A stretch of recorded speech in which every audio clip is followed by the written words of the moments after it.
आप देख रहे हैं न्यूज इनसाइडर के साथ प्रोग्राम स्पेशल रिपोर्ट, जिसमें दिन भर की अहम खबरें पहुंचाएंगे आप तक। जम्मू कश्मीर में भी खिलेगा कमल, बीजेपी की बनेगी हुकूमत, बीजेपी के कौमी सदर नितिन नबीन का बड़ा बयान। कॉकरोच जनता पार्टी को दिल्ली हाई कोर्ट से बड़ी राहत, कोर्ट ने पार्टी के एक्स हैंडल को बहाल करने का दिया हुक्म। पीओके में इंतखाबात से पहले पाकिस्तान हाई अलर्ट पर, रावलकोट में सिक्योरिटी सख्त, प्रोटेस्टर्स को आखिरी अल्टीमेटम जारी। ईरान का अमेरिका को सख्त पैगाम, धमकियों से हम नहीं डरेंगे, अब्बास अरागची बोले ईरानी अवाम और फौज धमकियों से बेखौफ। डोडा के ठाठरी में बादल फटने के बाद की सूरत हाल पर एलजी मनोज सिन्हा की नजर, फौरन राहत और बहाली की दी हिदायत, मुतासिरा खानदानों की मदद का दिया हुक्म। और मध्य प्रदेश वक्फ बोर्ड में पहली बार 2 हिंदू मेंबर शामिल, मोहन यादव हुकूमत का बड़ा फैसला, वक्फ बोर्ड ने की नई तश्कील। बीजेपी के कौमी सदर नितिन नबीन की जानिब से जम्मू के मिश्रीवाला में पार्टी वर्कर से खिताब करते हुए कहा गया कि वो दिन दूर नहीं जब बीजेपी जम्मू कश्मीर में हुकूमत बनाएगी और कश्मीर में भी कमल खिलेगा। उन्होंने कहा कि पार्टी जम्मू के साथ साथ कश्मीर में भी अपनी तंजीम और अवामी राब्ता मजबूत कर रही है। नितिन नबीन की जानिब से कहा गया कि आर्टिकल 370 और 35A के खात्मे के बाद जम्मू कश्मीर में अमन, तरक्की और डेवलपमेंट को फरोग मिला। उनका दावा है कि अलगाववादी सरगर्मियों और पत्थरबाजी के वाकयात में कमी आई है, जबकि इंफ्रास्ट्रक्चर, टूरिज्म और रोजगार के मैदान में भी काम हुआ है। कांग्रेस पर तनकीद करते हुए उन्होंने कहा कि आर्टिकल 370 की बहाली मुमकिन नहीं और पार्टी की जानिब से पार्टी वर्कर से मरकजी हुकूमत की स्कीम्स हर घर तक पहुंचाने और अवाम के साथ राब्ता मजबूत करने की अपील की गई।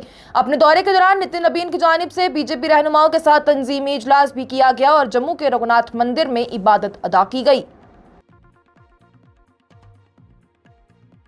दिल्ली हाई कोर्ट ने कॉकरोच जनता पार्टी यानी सीजेपी के एक्स अकाउंट को दोबारा बहाल करने का हुक्म दे दिया। अदालत की जानिब से यह फैसला उस वक्त सुनाया गया जब मरकजी हुकूमत ने कोर्ट को बताया है कि अब अकाउंट को अनब्लॉक करने पर उसे कोई एतराज नहीं।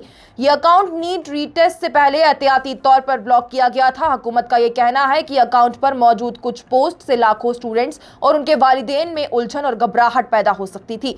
कोर्ट में सुनवाई के दौरान सॉलिसिटर जनरल तुषार मेहता की जानिब से कहा गया कि अब नीट इम्तिहान मुकम्मल हो चुका है, इसलिए अकाउंट को ब्लॉक रखने की कोई जरूरत नहीं है। इस पर दिल्ली हाई कोर्ट की जानिब से अकाउंट को बहाल करने की भी हुक्म दे दिया गया, साथ ही पिटीशन को मंजूर कर लिया गया। वहीं सीजेपी के फाउंडर अभिजीत दिप्के की जानिब से भी ये पेश वकील ने दलील दी है कि पार्टी का कंटेंट सिर्फ सटायर यानी मजाहिया सियासी तनकीद पर मबनी था। उनका यह कहना है कि अगर किसी खास पोस्ट पर एतराज था तो सिर्फ उस पोस्ट पर कार्रवाई होनी चाहिए थी, पूरा अकाउंट ब्लॉक करना दुरुस्त नहीं। सीजेपी सोशल मीडिया पर मई में एक सैटिरिकल कैंपेन के तौर पर सामने आई थी। वहीं पहला अकाउंट ब्लॉक होने के बाद ग्रुप ने कॉकरोच इज बैक के नाम से नया अकाउंट शुरू कर दिया। पाकिस्तान ऑक्यूपाइड कश्मीर यानी पीओके में 27 जुलाई को होने वाले इंतखाबात से पहले सिक्योरिटी सख्त कर दी गई। सिक्योरिटी फोर्सेस के मुताबिक पाकिस्तान ने खास तौर पर रावलकोट और दूसरे हसास इलाकों में मजीद सिक्योरिटी एहलकार तैनात कर दिए। खबरों के मुताबिक हुकूमत चाहती है कि इंतखाबात से पहले इलाके में अमन अमान कायम रहे और एहतजाजियों को मजीद बढ़ने से रोका जा सके। सोर्सेज के मुताबिक अवामी एक्शन कमेटी पिछले कई हफ्तों से पाकिस्तानी फौज और हुकूमत के खिलाफ एहतजाज कर रही है। यह भी कहा जा रहा है कि प्रोटेस्ट लीडर्स को साफ पैगाम दिया गया है कि अब मजीद मुज़ाकरात नहीं होंगे और धरना खत्म करना होगा। अगर एहतजाज खुद से खत्म ना किया गया तो सिक्योरिटी फोर्सेस ऑपरेशन करके प्रोटेस्टर्स को हटा सकती हैं। वहीं रिपोर्ट्स के मुताबिक अगले 24 से 48 घंटों में पाकिस्तान की मिलिट्री की आदत इस बात का फैसला कर सकती है कि ऑपरेशन किया जाए या नहीं। इससे पहले भी प्रोटेस्ट लीडर्स को एक आखिरी मौका दिया जा सकता है कि वो अपना एहतजाज खत्म कर दे। वहीं सोर्सेज का यह भी कहना है कि सिक्योरिटी फोर्सेस को हाई अलर्ट पर रख दिया गया है और हर सूरत हाल से निपटने की तैयारी की जा रही है। दूसरी तरफ से ही अवामी एक्शन कमेटी ने पहले भी पीछे हटने से इनकार कर दिया है। कमेटी ने 9 जुलाई को बड़े एहतजाज का ऐलान किया और पाकिस्तान पर पीओके के लोगों के हकूक को नजरअंदाज करने और फौजी ज्यादतियों के इल्जामात लगाए हैं। ईरान के वजीर खारजा सैयद अब्बास अरागची की जानिब से कहा गया है कि लाखों ईरानी शहरी कौम में आयतुल्लाह सैयद अली खामेनी को खराज अकीदत पेश करने के लिए इकट्ठे हुए हैं। उन्होंने कहा कि ईरानी अवाम और मुल्क की मुसल्लह अफवाज किसी भी धमकी से डरने वाली नहीं है। अब्बास अरागची ने सोशल मीडिया पर अपने पैगाम में कहा कि ईरान अपनी कुव्वत और यकजहती के साथ खड़ा है। अब्बास अरागची की जानिब से अमेरिका को भी पैगाम देते हुए कहा गया कि जब तक धमकियां जारी रहेंगी किसी नई मुआदे पर बातचीत आगे नहीं बढ़ सकती। उन्होंने इस्लामाबाद मेमोरेंडम का हवाला देते हुए कहा कि इस मुआदे की शराइत का एहतराम किया जाना चाहिए। यह बयान उस वक्त सामने आया है जब डोनाल्ड ट्रंप की जानिब से एक बार फिर से ईरान को मिलिट्री एक्शन की धमकी दी गई थी अगर बातचीत किसी नतीजे तक ना पहुंची।